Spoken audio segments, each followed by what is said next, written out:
All right. Good evening, all.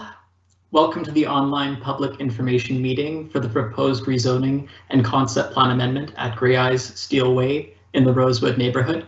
My name is Tony Wood. I'm a planner with the City of Saskatoon Development Review section. I'll be your moderator this evening. As you're all probably aware, the city is conducting all public consultation online, over the phone, and via letter mail these days due to the COVID-19 pandemic.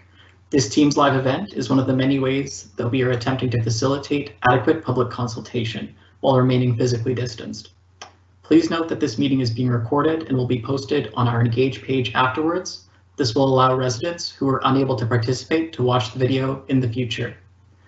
I'd like to start off by introducing the wonderful city staff who have made this live event a possibility. First and foremost being Paula Kotazik-Toth.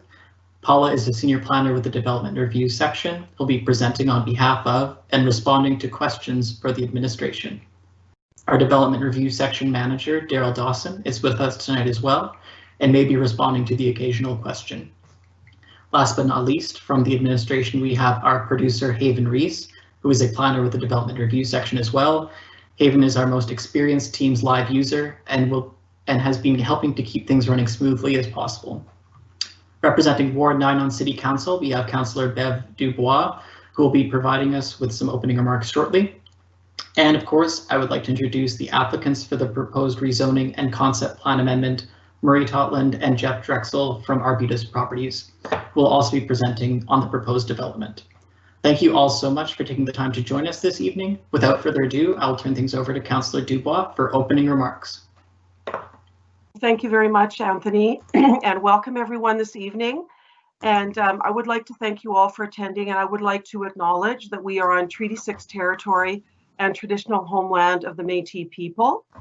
And I'm going to be fairly short and sweet. I'm looking forward to a transparent, constructive, and informational meeting this evening, and look forward to the information that we will receive on the proposed neighborhood concept plan amendment and rezoning for Greyeyes Steele Way.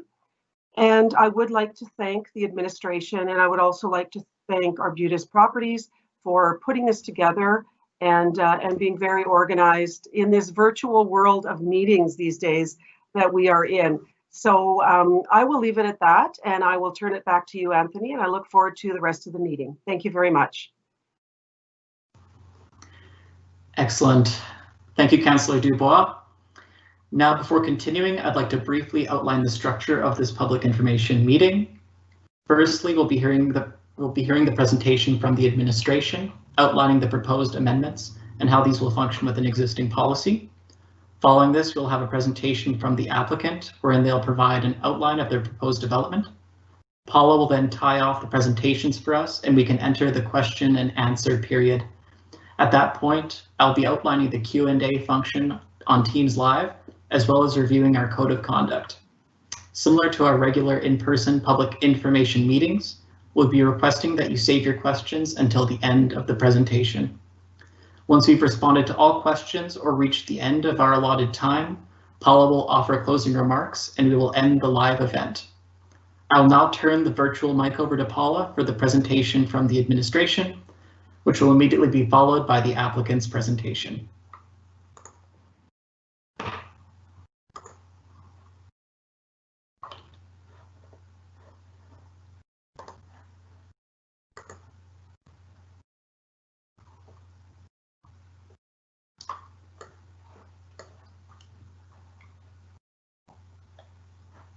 Oh, Paula, sorry to interrupt you. I believe your mic is muted right now. Thank you, Anthony. My name is Paula Kotazik-Toth. I'm a senior planner with the City of Saskatoon Planning and Development Division, and I'm here tonight to talk about the application that was submitted to us by Arbutus Developments. The application to amend the Rosewood Neighborhood Concept Plan and rezone a site on Greyeyes Steele Way was received in 2016, and it was the purpose of the application is to accommodate the proposed dwelling group. Pardon me. Some of you in attendance may recall that development review was out in 2018, with Arbutus to conduct public consultation. At that time, concerns with the proposals were expressed by neighboring property owners whose homes, particularly those individuals whose homes back the site where the proposed development is to take place. The main concern was that the roadway, as shown on the concept plan, was not to be constructed. This presentation tonight will outline the proposed changes and provide you an overview of the process. This is an aerial view of the site, showing the site at Greyeyes Steele Way that's located between Struthers Park, Greyeyes Steele Way, and Rosewood Boulevard East, the dwelling group development. The site does not extend all the way down to Rosewood Boulevard East. There's a strip of land there that isn't a part of this proposal.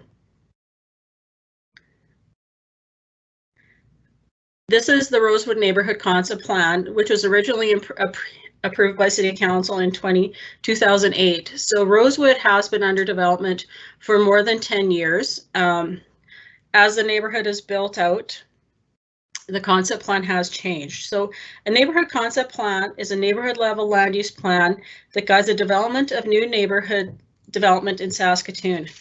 It outlines the uses, densities, transportation network, park system, and communities facilities intended for a neighborhood as it grows. Concept plans can be amended, as is often the case, as the neighborhood builds out. As I mentioned, this concept plan was initially approved in 2008, and there have been amendments made to this plan, including an amendment to accommodate the school site, changes to the road network, and for the town center in 2016. This next slide here shows a zoomed in area of the concept plan that for this site that is subject of our meeting tonight. On the original concept plan, Hathaway Crescent and Close were shown that would dissect the site. So the Arbutus's proposal that Mr. Jeff Drexel will be talking about in a few minutes proposes to change two things: redesignate the site from single family development to multifamily residential development, and remove the public roadways to create one large site, and including to remove the cul-de-sac labeled as close on the concept plan. A rezoning is also required to accommodate this development. The map on the screen again shows the area. So under the current zoning R1A, one unit dwellings would be permitted. The applicant has applied to rezone the site to an RMTN, or residential townhouse district, subject to a zoning agreement that will reflect how the site is developed. Later in my presentation, I'll be speaking to the terms of the rezoning agreement, and now I'll turn it over to Jeff Drexel to talk about the proposal in front of us tonight.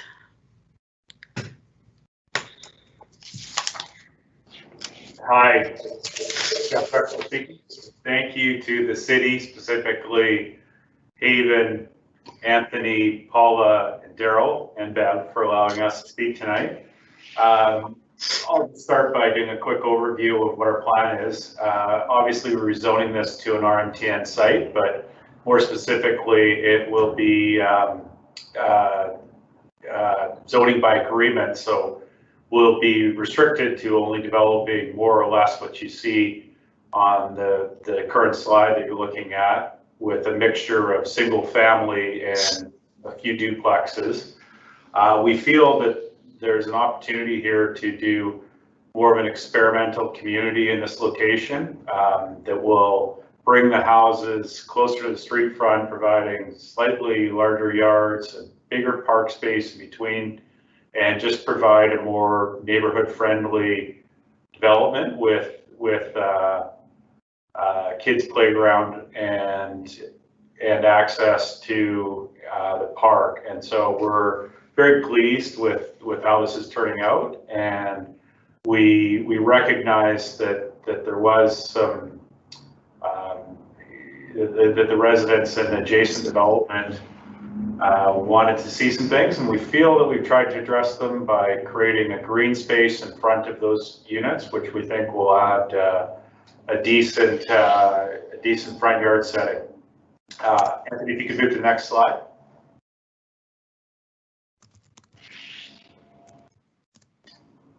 So as you can see, again, this is outlining the development again, and again, this is more or less the same snapshot as what we saw before, just showing the overall development in context of the existing. So as you can see, it's not a significant change from a single family development that would have typically occurred here, and it's a move to still a single family, but in a context of a condominium RMTN zone, in order to allow for a slightly different layout of the units and streets, and creating narrower street or narrow pedestrian friendly streets, which we feel are just a little bit more community friendly in the right environment. Next slide, please, Anthony. And so as you can see here, this is where we've tried to address the concerns of the neighboring community, neighboring residents, by creating a turnaround and a pathway leading through in front of their front yards up to the greenway space, and creating a really nice green corridor to bound the properties and create some separation, which we feel is a very nice and unique setting for those residents in our neighborhood and across adjacent community. And as you can see down below, if you go back, down below in the cross section there, we'll be providing a fence in front of the existing Rosewood Owners Condominium Association residents, as well as a greenway, and then a pathway connecting to the park, then another greenway, and then a fence for our development. So we feel that we've addressed a lot of the security concerns, and that there's decent access and a decent setting for those units, both in our area and the Rosewood Condominium Owners Association. Next slide, thank you. And so as you can see from this slide, this is the style of homes that we're going to be building in this new area. And so they're really trying to reflect sort of older character style homes, really focusing on front porch living, which is a big part of the homes we build and sell in the Meadows area. So every home in our area should have a front porch, and it should be very focused on bringing light to the front yards. And so, yeah, sorry. So I think this may be your slide, or is this still our slide? Well, should I speak to this? I'll speak to this. But so what we've done in order to modify in response to community comments is we've created the same housing that you'd see in a single family. We've created green space to offset the loss of the roadway.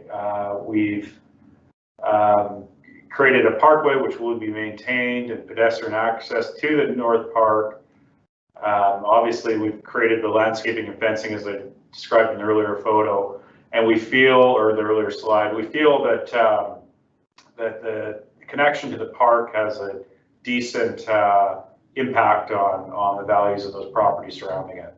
The time of this development, if it's approved, would hopefully be this summer, just depending on timing of the rezoning application and subdivision and construction. Thank you very much for the time, and I'll turn it back over to the city.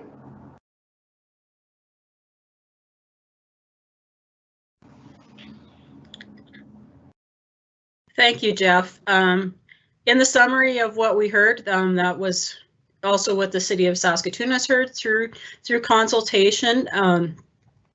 So that's what it's a good summary of how Arbutus has tried to accommodate the concerns that we've received to date with this proposal. Next slide, please. So the site is proposed to be rezoned from the R1A district to an RMTN district subject to a zoning agreement. So a zoning agreement is a legal agreement attached to the site legally that allows for the city to use as a tool to limit the use of the property and be able to ensure that the site is developed as shown on the site plan. So the rezoning agreement for this application will limit the site to a dwelling group containing 60 dwelling units in the form of 1 and 2 unit dwellings.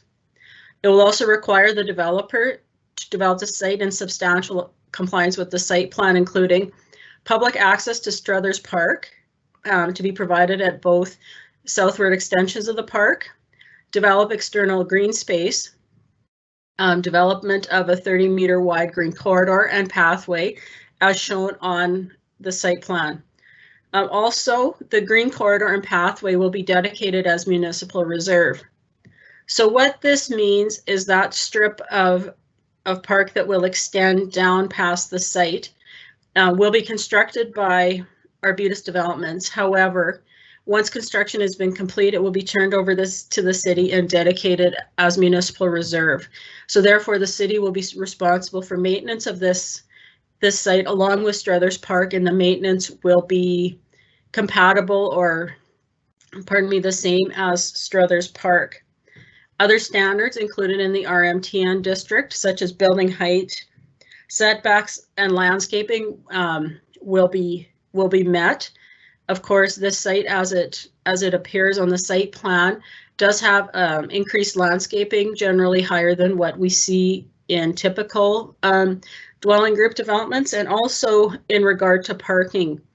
As this development is proposed to be developed with 1 and 2 unit dwellings, the parking for each unit will be provided in the attached garages. It's also on the driveway. The site plan also shows a number of visitor parking spaces. So given the parking plan shown on the site plan, all parking should be able to be accommodated on the site. So the next steps, so after this public meeting, we'll go back and review the feedback received to date. At that time, we'll report back to the community on the Engage page, and we will advise if the application is going forward to Municipal Planning Commission and City Council for approval. So that's all I have for my part of the presentation. So I'd like to turn it back over to Anthony so that we can start the question and answer period. This slide contains my email and my phone number if anybody has any questions or wishes to talk to me directly. It's shown on the screen, and it was also included on the Engage page. Excellent. Okay. Thank you all so much for your presentations. As mentioned at the top of this live event, we'll now begin the question and answer period. The Microsoft Teams user guide provided under the Online Public Information Meeting tab on the Engage page will greatly assist with this. So if the viewers have that handy, that would help out a lot. However, I'll go through this right now. So on your Teams Live application, you should see an icon for the Q&A function. It kind of looks like 2 small chat bubbles. One of them has a little question mark inside. Once clicked, it should display the title Live Event Q&A. If you'd like to submit a question or comment, click on the big purple button at the bottom of that states Ask a Question. This will take you to the My Questions tab, where you can type a question in the Ask a Question box. Participants are expected to ask questions, make comments, and behave in a manner that is respectful to all participants in the meeting. Appropriate and relevant questions will be published in the featured tab for all to see. Furthermore, if you see a question that you would like to have answered in the featured tab, you can have it marked with a thumbs up. This helps popular questions rise to the top instead of having multiple people submitting the same question. Presenters, as questions are published, I'll be reading each aloud and directing them to the appropriate party. In some cases, this may involve multiple people, in which case I'll provide a speaking order. I have a feeling that these will largely rely on both Jeff and Paula as they have presented to date. However, we may pull in Murray and Daryl as well. So I think that covers off most of the necessary information for the Q&A session. I can see we have some published questions coming in. So if you haven't already, please type your questions in at this time. Without further ado, we have a question coming in here. So As a homeowner on Greyeyes Steele, I am already concerned about the traffic on our street and large volume of street parking. I'm concerned that a rezoning of this area will only exacerbate this issue, and I'm opposed to this. So perhaps I could get Jeff or anybody from Arbutus to speak to parking facilities that exist on site. And then afterwards, perhaps I can get a member from the administration, Paula or Daryl, to speak to perhaps the city's development standards for parking. Sure. Should I begin then, Anthony?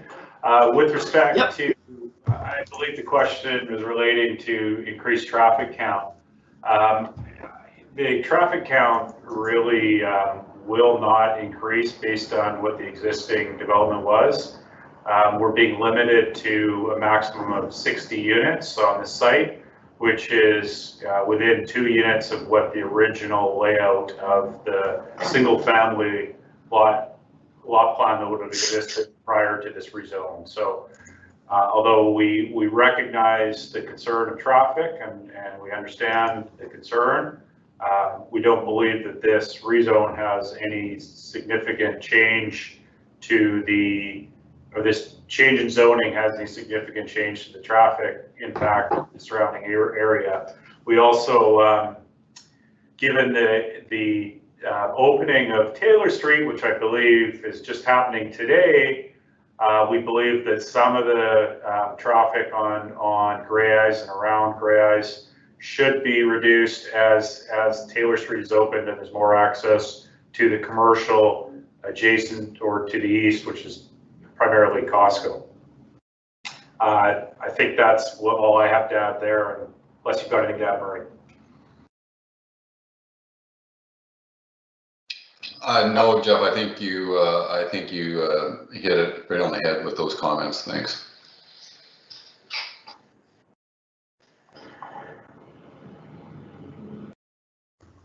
All right, so maybe just a response from the administration on that question, just maybe on some development standards for parking. Great, thank you, Anthony. If I could just get the PowerPoint to go back to the site plan.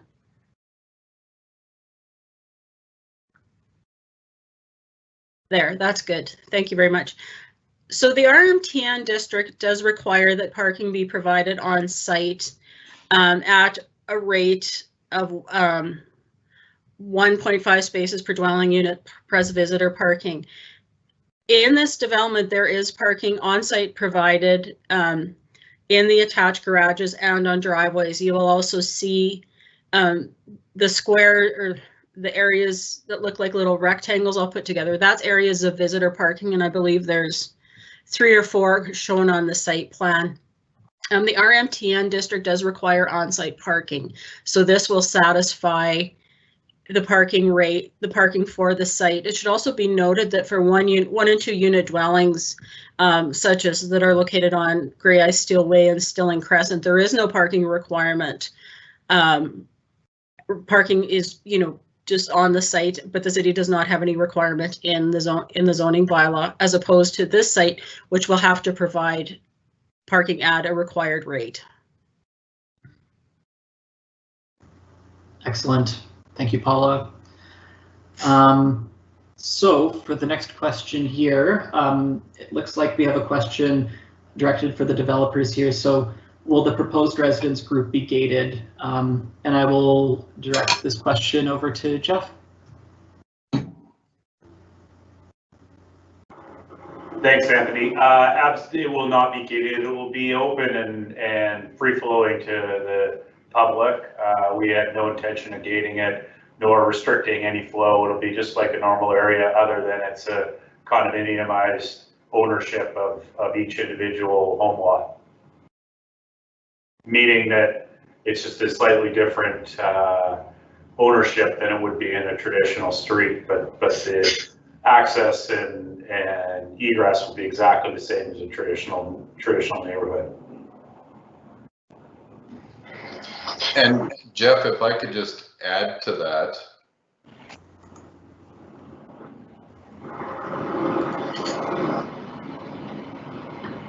If I could just add to that, Anthony. Yeah. And I think it's important, particularly from a pedestrian access point of view, and you'll note on the plan that intentionally public access to Struthers Park and the green spaces has been maintained. So it would be completely open for pedestrian flow to move through this development, no different than it would have under the initial concept plan as well. So that's a key feature. So it's maintained in our current proposal as it was in the original. Excellent. Thank you all. So moving on to this third question here, we have, why were both entrances to the area placed on Greyeyes Steele Way? I'm also a homeowner on this street and feel that the traffic is already an issue. This will bring a lot more traffic to the street. So maybe just a question kind of wondering why the access is onto this street, and I believe we could have Paula respond to this question, please.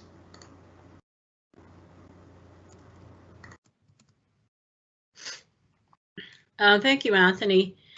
So the entrances that are both off Greyeyes Steele Way align with the entrances on the original concept plan that would have made Hathaway Close and Crescent. So those entrances are in the same places they were on the original concept plan. The thing that's changing here is that the roadway into the development is private roadways, but under the original proposal on the concept plan, they were public roadways. Excellent. Jeff and Murray, I should have maybe just asked it. Do you have any other statements to add to that, or?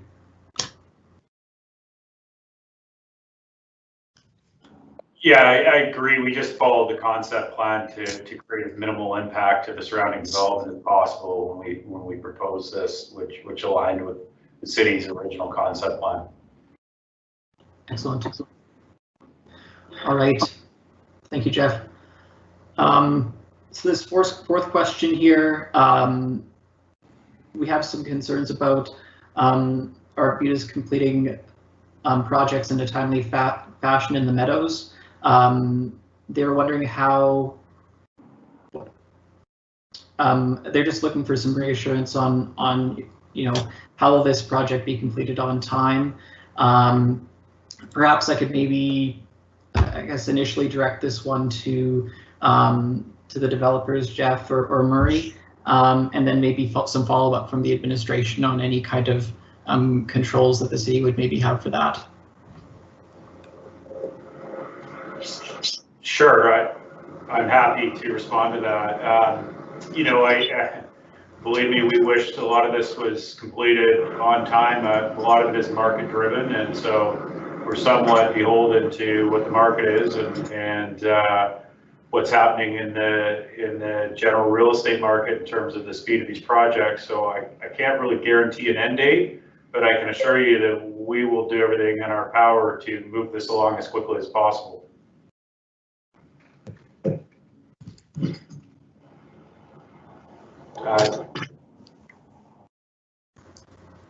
Excellent.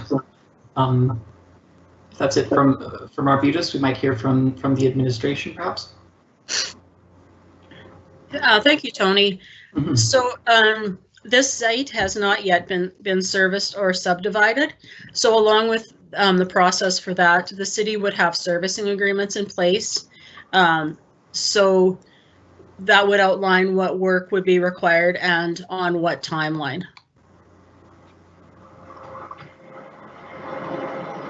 Excellent. Thank you, Paula. So we have some other questions coming in here. So the next question here we have,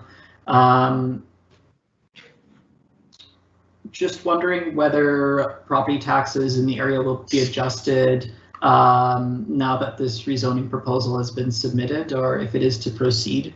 Perhaps a member of the administration would be able to speak to that.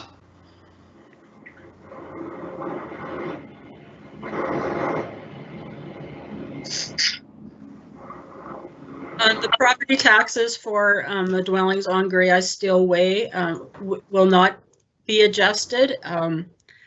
Again, this is a development site, and taxes are based on what's existing on your property and similar values. It does not take into account what the adjacent land uses are.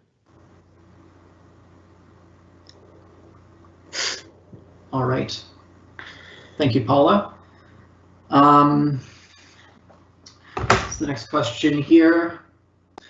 Will the fence for the affected houses in the Rosewood Crossing condominium have a gate included in it to have access to the park? How high is the fence and what is the material? Wood or PVC or metal? Yeah, perhaps it looks like this is kind of a detail for the affected houses in the Rosewood Crossing condominium. Perhaps something that we could perhaps have the developers speak to, the design of the materials of this fence? Sure, I'd be happy to. Awesome. Right. That sounds good. All right, were you going to address it, Jeff, or? Go ahead.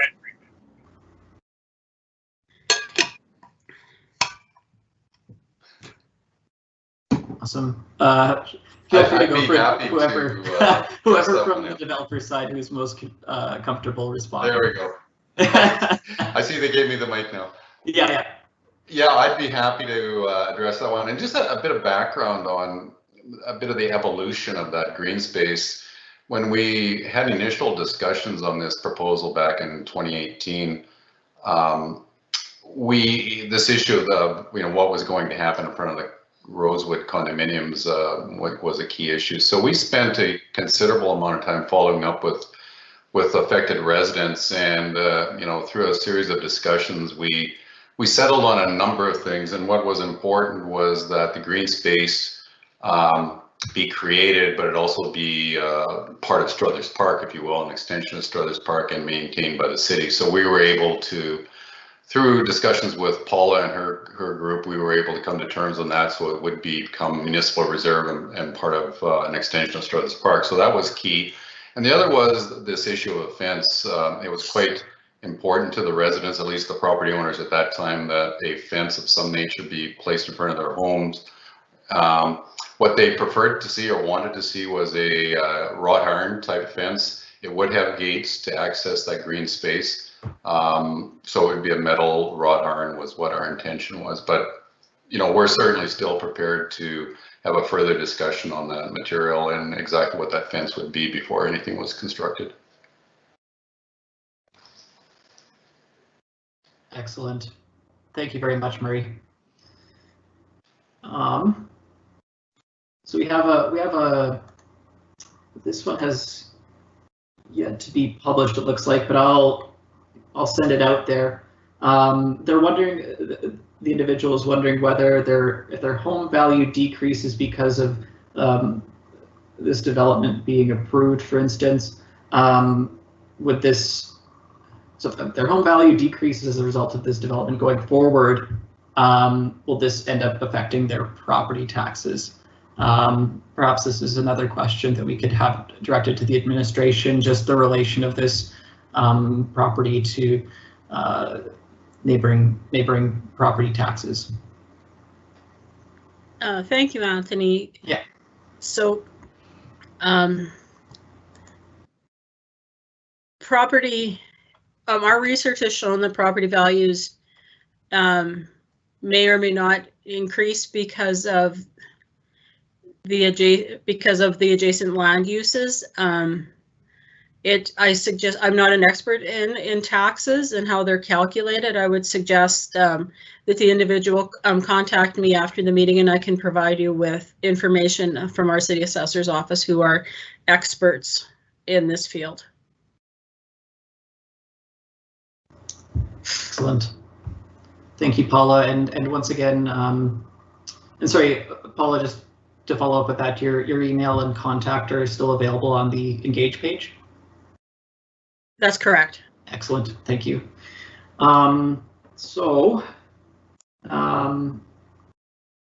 We did have one last question in here, just kind of some concerns about sharing fences between neighbors, causing issues. Are there, sorry to put this back on the developers, but are there any kind of design considerations that have taken into consideration this potential conflict that could occur by sharing these fences, either from Jeff or Murray? Sure, I can take this. Awesome. I'm assuming they're referring to the homes backing Greyeyes Steele and the development, and in terms of sharing fences. I would think we would work with the homeowners to provide something that works for both Greyeyes Steele and the development, so that the shared fences along the back border would be consistent with what they're with what's installed or with what their fencing is, to make sure that it was all congruous. So, and we would likely cover the cost if the fence wasn't built, or figure out a fair solution for the people back in Greyeyes Steele. Awesome. Thank you very much, Jeff. This one's here's one here. Are there any similar developments in the city that we're basing this design off of?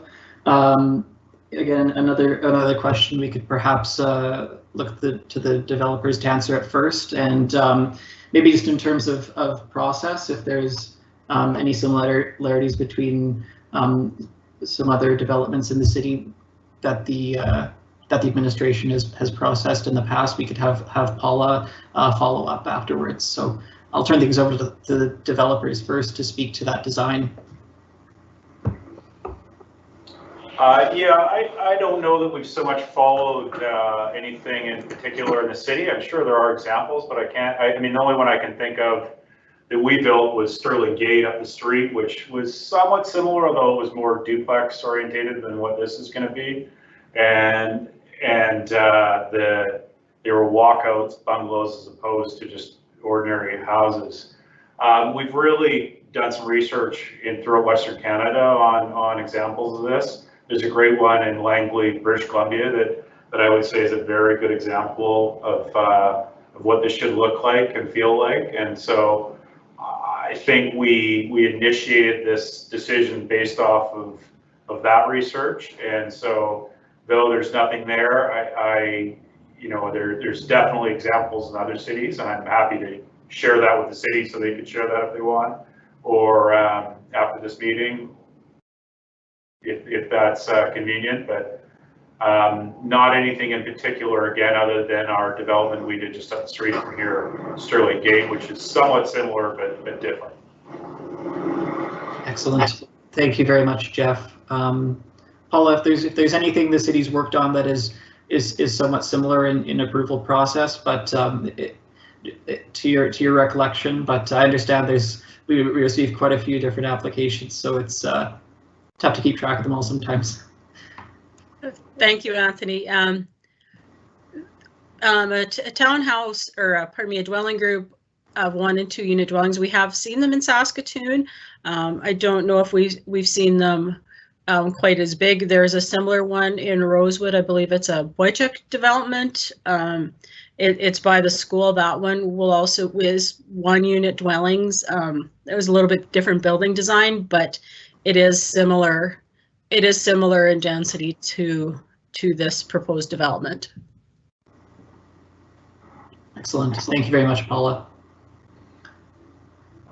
So we're dry on questions. I might just let this simmer for a bit, see if any others roll in at the last minute here. Oh, go back on question. Okay. Okay. All right. So how can you ensure that the green space proposed will be comparable to similar developments in the city? Just some comments about they'd like to see something a little bit better than what is currently at Struthers Park. So yes, perhaps, have the developers perhaps speak towards what the green space provisions will be like, and then have the administration follow up on how we ensure adequate green space throughout the city. I'd be happy to start that. Let Murray go ahead. Yeah. Thanks. I'd be happy to start it. As I said, we went through a fairly extensive discussion with the city on this green space and the extension being part of Struthers Park. So we've committed as Arbutus to a couple things, that we would construct the park, and it would be constructed to City of Saskatoon standards and their requirements. So, there won't be any issue with us not following accepted city standards in that regard. And we've also committed to contribute to a maintenance fund to maintain that for a specified period of time as the city takes it under their control. So that'll be two ways that it is guaranteed to follow city standards. Excellent. Thank you, Murray, and I'll turn things over to the administration. Paula? Thank you, Anthony. So our city parks, the design of city parks, those are designed by developers such as Arbutus, are required to be approved by the City of Saskatoon and are designed and built to specific standards. So if you have any specific concerns about Struthers Park and any details, we can follow up with Parks for you. Again, just contact me by email or give me a call so that we can follow up with Parks. In regard to the extension of the park space, and as Murray said, Parks has reviewed the design of it and will also have to approve the construction drawings. And Arbutus, because this is becoming a city park, Arbutus will be contributing to the ongoing maintenance of that area as well. But again, any specific questions on parks that have already been built, please contact me directly and we can do follow up for you. Excellent. Thank you, Paula. We have another question in here. So they're just mentioning that if the total number of the units in the development is not going to be different or very different, why does the rezoning need to occur at all?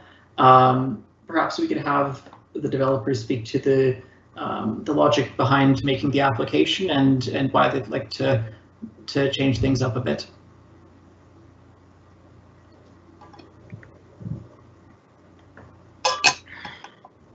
Yeah, I'll speak to that. Hi, yeah, I'll speak to that. The changes on a few fronts there, it allows us to, as I said, it allows narrower streets, which we really appreciate with as Paul has recognized earlier, with extra parking stalls to make sure that there is the adequate parking, but not to have the wider streets. They're a little, in our opinion, in some areas are a little less neighborhood friendly. And so we just wanted to try this as an opportunity to do something different. And although we recognize there were some changes, we feel that they might be complementary. And I realize it's subjective, but we feel they might be complementary to Rosewood Crossing and the values of having green space in front as opposed to a street. In our experience, streets in front don't necessarily increase the value. But I completely understand it's subjective. But we feel that this will be a very nice development that should really complement the surrounding homes and will be something that we'll be very proud of building for sure. Thank you. Excellent. Thank you, Jeff. All right. So we're reaching the end of our questions here as well. Once again, I'll just hold off a bit and see if there's anything else that comes in the new tab here.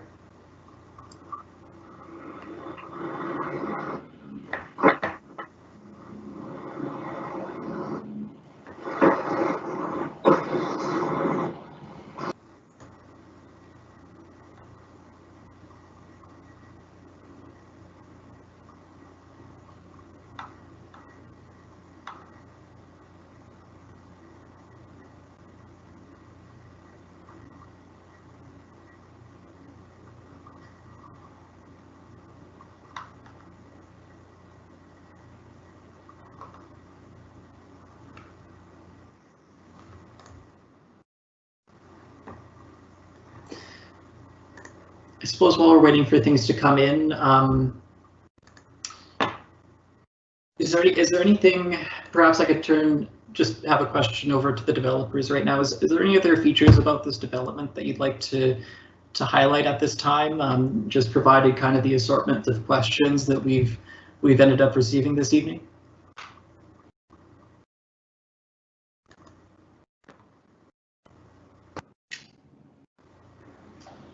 Yeah, we, I mean, generally, again, I'd like to speak to the added green space, which we think is a benefit to the surrounding area. We feel that the connections to the park system will be enhanced given what we've done, which always improves things. We feel that the controls we're putting in place in terms of what the homes, style homes, will really enhance the neighborhood. And the gates and fencing through with the entrance and egress to the neighbors will provide a very unique development that should really enhance their homes, in our opinion. Excellent. Thank you very much, Jeff. All right. So still no other questions coming in here. So I may close things off, and I know on our agenda here I have Paula providing some closing remarks, but I'd like to emphasize that as being broadcast beside my head on this Teams Live event, there's Paula's contact. If any of you have questions after the meeting, please do not hesitate to reach out. We'll be happy to respond. As we've seen here a few times tonight, there's some expertise out there that we will require some additional work on, and we will get back to you as promptly as possible. So Paula, I'll turn things over to you to close things off.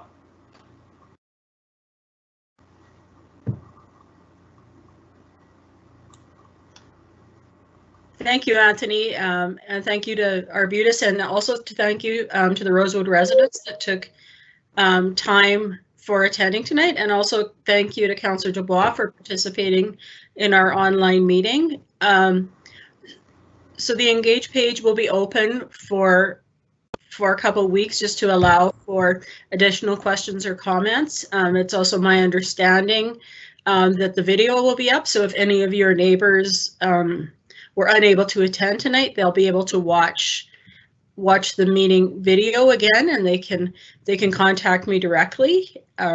Again, thanks again for attending this engagement event for the City of Saskatoon, and have a great night.